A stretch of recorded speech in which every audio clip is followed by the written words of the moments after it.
Well, well, well. If it isn't Mr. I can't go shopping for groceries. Ugh.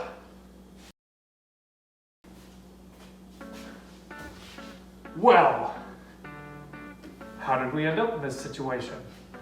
Looks like we got a bit of a pandemic on our hands. And there goes all of your groceries that you were supposed to be shopping for today. But you're just in luck. Because when I went to the store looking for items for my vegan recipe, all the beans were sold out, so I couldn't make that one, so that went right out the window. So instead, I just kind of walked around the store looking at what was available. And when I passed through the frozen aisle, the freezer that had all the frozen fish and everything was still completely stocked full. And so then I had an idea. Why not make lemon butter tilapia? And sure enough, I went back to the other parts of the store and they still had everything else I needed for this recipe. People sold out all the milk, but the heavy cream was still there. They sold out all the fruits and veggies, but the lemons were still there. The soups were gone, but the chicken broth was still there. So, turns out we win. We can make an entire meal off of things that people didn't choose to buy during the panic. This one also just happens to be a really easy recipe. So, even though we don't use a slow cooker for this, the original recipe I looked up was for a slow cooker, but I kind of adapted it to the other one, which is for tilapia, because originally I looked up one for salmon, but they didn't have salmon at the store. They had tilapia though, so it works out.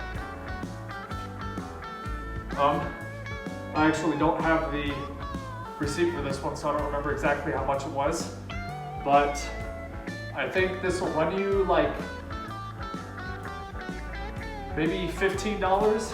These are expensive, by the way. It's like $6 for this little thing of 2 fillets. I bought some for the whole week, so it ended up being like 30 something for me, but the rest of this isn't too much, so it shouldn't be too bad if you're trying to make good stuff. So, all right, let's go ahead and get started. Never mind.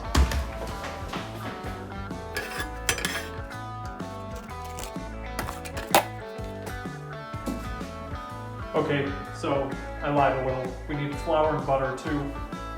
But those were also still at the store when I went. I don't know if they'll still be there when you go, but it should be okay. Or if you have butter already. The only thing we really needed to prepare was cutting one of the, cutting one of the lemons in half so that we can get the juice from it. And then we got our seasonings all mixed up here. I'm gonna sprinkle those on top, kind of going off of the slow cooker recipe. So let's go ahead and get this worked out.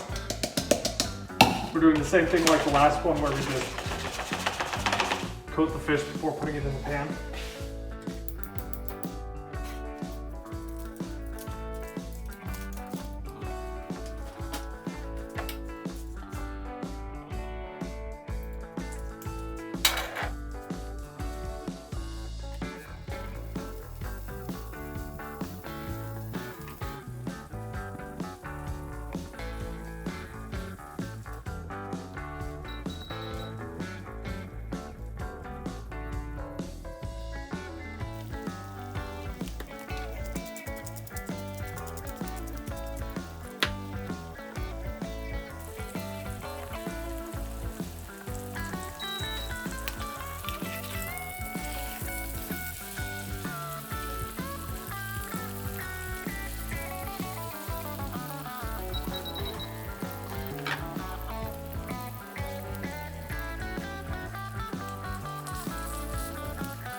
Once those are done, we are going to go ahead and get started on the lemon sauce. So let me get out our other pan.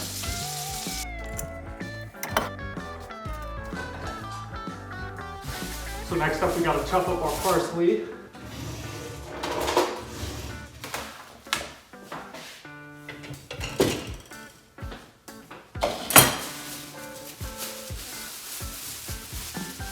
The one I used here is Italian parsley because it's better. Also known as flat parsley instead of curly parsley. So, what am I going to do with all this? I guess I'll just jump right into it. Good enough. Then we also need some lemon zest. So, again with the zesting. This recipe calls for 1/8 of a teaspoon, which is barely any, so I'm not even going to measure that. I'm just going to shake some in once I start mixing everything. So, with that being said, I need to measure out my stuff and then we'll move right over here.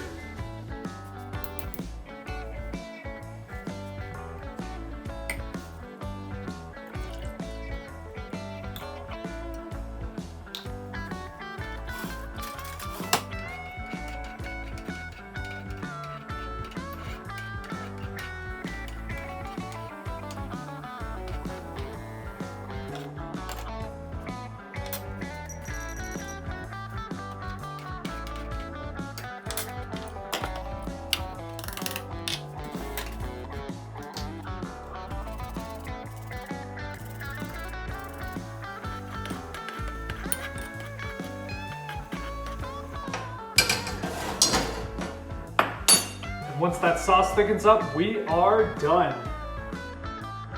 So here is our final product in the pan.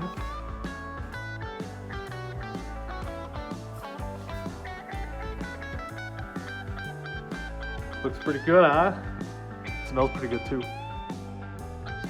And here we are with our final piece. I don't know how liquidy the sauce is supposed to be, so mine is kind of liquidy. Maybe I was supposed to cook it a little bit longer, I don't know. I haven't made this before.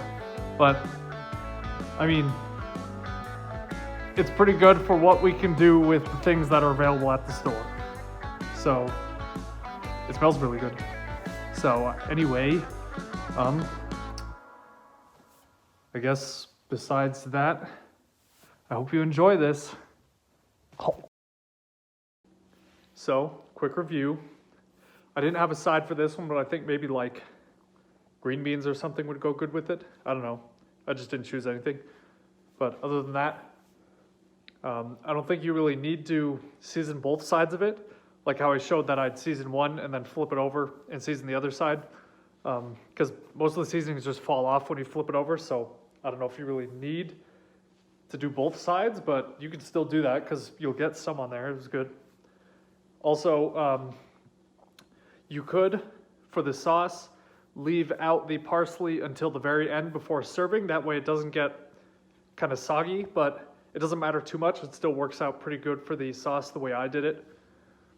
And lastly, what was it? Oh, you could like increase the ratio of ingredients a little bit more so that you get more sauce. If you end up really liking the sauce, then of course you're gonna drench it on and want more. So yeah, that's about it. Other than that, this was really good. I liked it.